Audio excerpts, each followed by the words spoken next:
thanks everybody for coming today and on your excellent work on the Citizens' Assembly. I think it's been a forthright debate, a healthy debate, and a debate that needs to happen for a considerable amount of time. And I think we would all agree that we've had 6 decades of legislation that hasn't worked. You know, it has criminalised whole swathes of communities. It has left in its wake a trail of failure. Because if anybody in this room can say we've had 6 decades of the misuse of drugs legislation that has actually worked, well, I'd like to hear their response.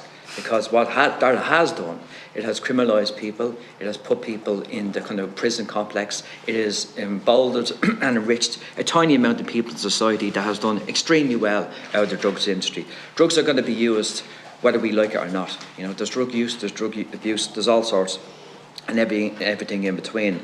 My question is in terms of the interpretation, what we talk about, a health-led approach and decriminalisation.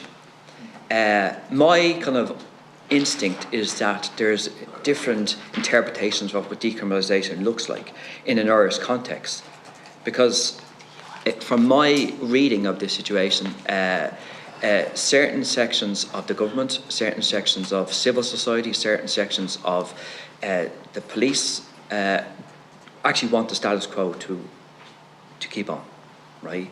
And they want to even go further than that. They actually want to go backwards.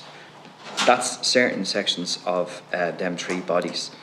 So in order, I think, to have decriminalisation to work, you've got to look at the Misuse of Drugs Act in order to start changing things. Because if you don't change that, it's very arbitrary in terms of how decriminalisation is, how it works and how actually it can benefit society. I think decriminalisation is a good model, but I think we need to go further than decriminalisation, because the elephant in the room about decriminalisation is that the black market still exists.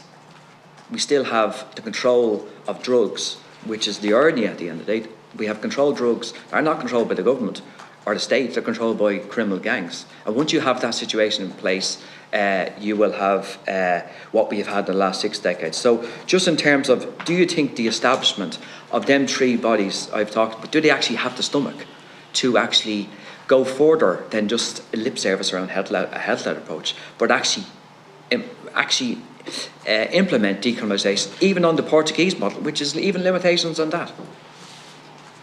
I think that the moment is now to be tested what is the appetite amongst all statutory bodies to adopt the change that we're recommending, and whatever change is recommended from yourselves. I think this is the moment. You can't wait for another few years to make decisions on it. I think just a few things. We're very clear, and the status quo was looked as an option. It was ruled out by the Assembly. We looked at the current health-led approach that was in the 2017 strategy. It was ruled out as an option.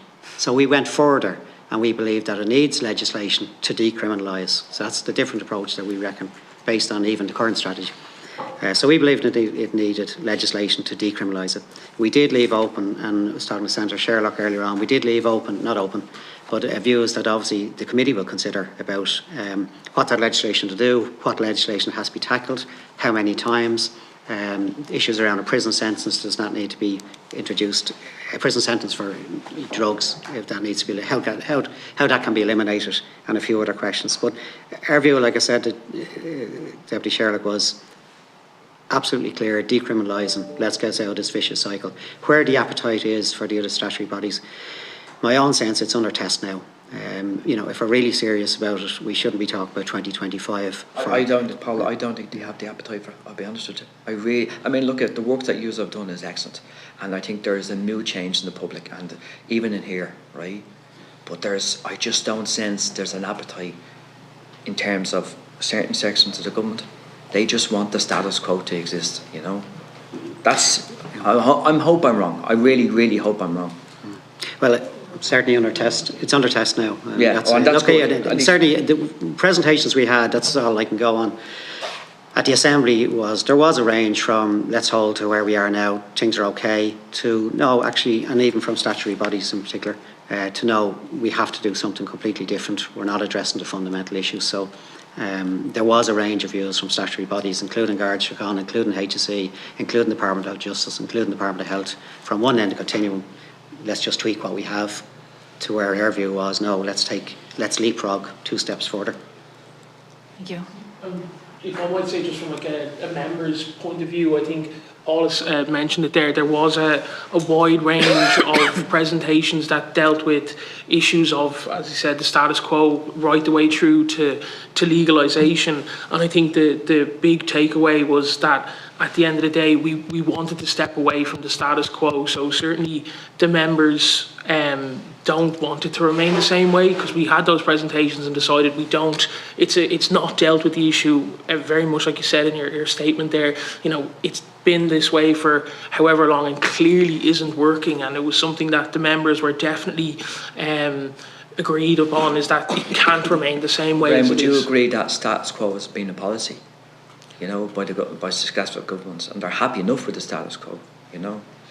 I don't know if they're happy enough, but I think certainly the fact that the Citizens' Assembly has been set up is a recognition from the government that this issue is not being dealt with appropriately, or else kind of we wouldn't have been sitting here. And I think it was, you know, throughout the number of discussions, there is no kind of, from my personal interpretation anyway, there's definitely no silver bullet that's going to deal with the issue. I don't think you can maybe say, you know, decriminalisation is going to solve the issue. There's the 36 recommendations there which deal with both education, funding, and I think as recommended, the health-led approach is just one kind of, you know, arrow in our quiver to deal with the issue. So that was certainly from a member's point of view how I felt. Thank you.